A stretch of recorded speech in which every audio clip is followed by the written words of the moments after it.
In the fever-dream haze of the Mississippi Delta, where the land is a slow-simmering stew of silt and secrets, there existed a truth so deeply buried it had become a geographical feature. This is the story of Mary Elizabeth O'Leary, a woman whose name became a synonym for transgression in Yazoo County, not for any act of malice, but for loving too closely to home. She bore 6 children to her own cousin, Robert, in a silent tragedy that unfolded like a slow poison in the bloodstream of their isolated lineage. Our story truly begins not in 1923, but generations earlier, with the original sin of geography.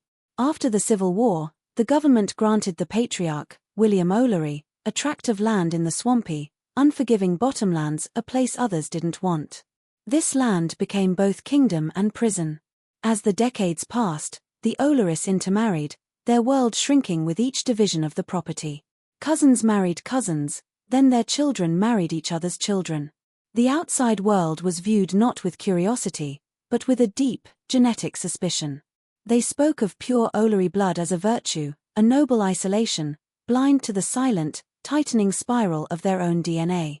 Mary was born into this closed world in 1905, to George O'Leary and his second cousin, Eliza. Her childhood was one of muted tones and heavy responsibilities. The death of her mother to a fever when Mary was 9 wasn't just a personal tragedy, it was the removal of the only buffer between the children and the harsh, pragmatic world of their father. Mary learned to bake bread, tend to wounds, and quiet crying babies before her own childhood had truly ended. Her world was the wood plank house, the endless rows of cotton, and the oppressive, humming silence of the swamp. Her only escape was her cousin, Robert, 7 years her senior. Where others were dulled by the isolation, Robert seemed sharpened by a brief glimpse of something else. His 2 years studying in Jackson had not just given him books, it had given him a flicker of doubt. He saw their family not as noble isolationists, but as a fascinating, troubling case study. He chose Mary, the brightest and most curious of his cousins, as his protégée. Their reading lessons under the sprawling oak tree were charged with an intellectual and emotional intimacy that was as inevitable as it was dangerous. He wasn't just teaching her letters, he was building a secret shared world, a conspiracy of two against the ignorance that surrounded them. Their marriage in 1921 was presented as a practical arrangement, a merging of 2 adjacent plots of land. But for Mary and Robert, it was the culmination of their private romance. The early days in their own small house were sweet with youthful passion and shared purpose. But the weight of expectation was immediate. A fertile wife is a blessed wife, the matriarchs said. O'Learys need strong sons to work the land, the patriarchs echoed. Their marital bed became less a place of connection and more a biological mandate. The birth of William in 1922 was difficult, a brutal introduction to the physical cost of motherhood. The baby was small, bird-like, and unnervingly quiet. Robert's pride was tinged with a father's nervousness. Mary, however, pushed her fears down, attributing his slowness to being a late bloomer. When Elizabeth arrived in 1924, her strangely set eyes were called piercing by kindly relatives and unfortunate by others behind closed doors. The community's language was a masterwork of denial. A child who didn't speak was a good listener. A child prone to sickness had a delicate constitution. They had a lexicon of excuses that shielded them from the terrifying truth. The birth of the twins in 1928 was the turning point. The arrival of Dr. James Blackwood was an earthquake. He was an emissary from the world of reason, and his diagnosis, the detached placenta, the emergency surgery, was the first time an outside, objective truth had violently intruded upon their insulated reality. Holding the frail, malformed twins, Joseph and Judith, Robert looked into the doctor's educated eyes and saw his own dawning horror reflected. The scientific article Dr. Blackwood gave him became his secret Bible, a text of terrifying revelation. He would sneak into the woods to read it, the complex diagrams of genetic inheritance mapping a curse he now understood was of their own making. The drowning of little Joseph was the moment the family's private tragedy curdled into gothic horror. The search through the murky swamps, the discovery of the small body, the silent funeral, it broke something in Robert that could not be fixed. His drinking was no longer a pastime, it was a method of dissolution, a desire to unmake himself. He would weep drunkenly to Mary, begging forgiveness for a sin she didn't fully comprehend. The man who had taught her about worlds beyond the swamp was now a ghost haunting its edges. Mary's contraction of tuberculosis was the final seal on their fate. It was a disease of poverty and exhaustion, a physical manifestation of a life spent pouring from an empty cup. In her final years, a strange clarity descended upon her. The simple, devout faith of her youth was replaced by a more complex, personal spirituality. In her diary, she wrote not of a punishing God, but of a silent one, a witness to a tragedy he did not interrupt. Her strength was no longer that of a wife or daughter, but of a general preparing for a retreat she knew she would not survive. She poured every remaining ounce of her will into Elizabeth, grooming her not for marriage, but for command.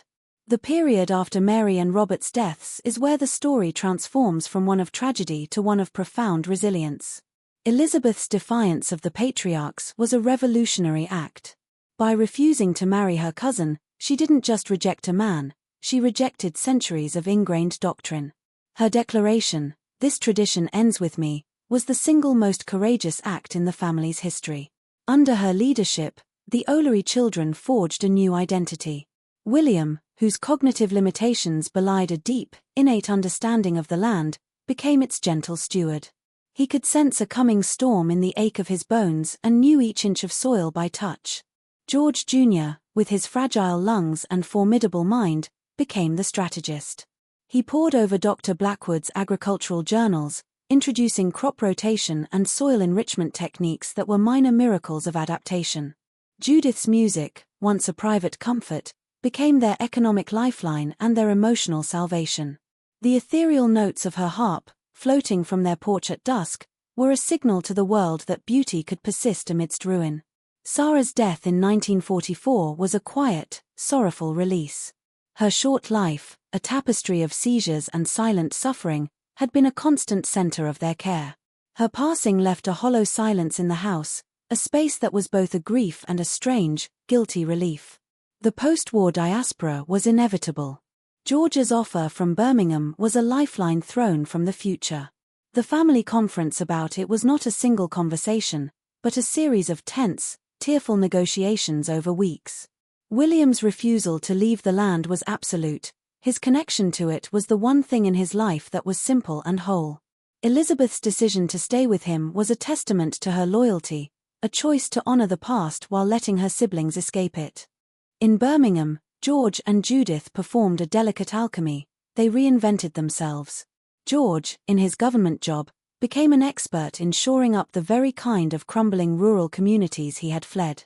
He championed policies for education and healthcare, driven by a private, burning knowledge of what isolation could cost. He married a sharp, witty woman from Montgomery who knew his past only as a vague story of a hard childhood in the Delta. He was determined that the chain of genetic trauma would end with him. Judith, as Judith Anderson, found her voice. The harp that had been her shield became her sword. As a teacher, she was uniquely patient with struggling students, hearing in their faltering notes an echo of her own once impeded speech. She never married, dedicating her life to her art and to the memory of the sister who had made it possible. Elizabeth's cancer diagnosis in 1968 came as she was finally tasting a sliver of peace in Birmingham. The disease felt like a final, cruel invoice for a lifetime of stress and sacrifice. It was during her treatments that she began her manuscript. It was not an angry text, nor a self-pitying one. It was a meticulous act of testimony. She wrote of the love between her parents, a real and passionate thing, twisted by circumstance and ignorance. She detailed the small joys, a perfect harvest moon, the sound of Judith's music, the fierce loyalty of her siblings. She was not just writing a family history, she was writing a moral treatise on the difference between fate and choice. The incorporation of her work and Dr. Blackwood's diaries into the University of Alabama study ensured that the O'Leary's suffering was not in vain. Their story became a cornerstone of genetic counseling, a powerful, human narrative that could convince isolated communities of risks that charts and graphs could not. The plaque placed in the overgrown family cemetery in 2010 is the story's final, poignant footnote. It does not bear their name, but it speaks their truth. It acknowledges that understanding and compassion are often born not from triumph, but from profound suffering. The land itself, once a prison, finally became a memorial. The legacy of Mary Elizabeth O'Leary is a complex inheritance. It is a warning about the perils of ignorance and the arrogance of purity. But it is also a testament to the resilience of the human spirit.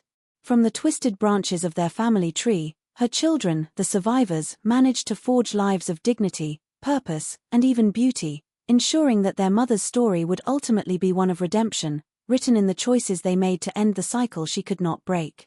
You have now journeyed through the entirety of this harrowing and ultimately hopeful saga. If this story has resonated with you, has made you consider the invisible inheritances we all carry, leave a comment below with the words, "The chain is broken."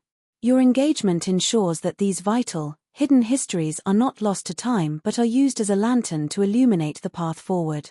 Please, like and share this document with others who believe in the power of story to instruct, to warn, and to heal.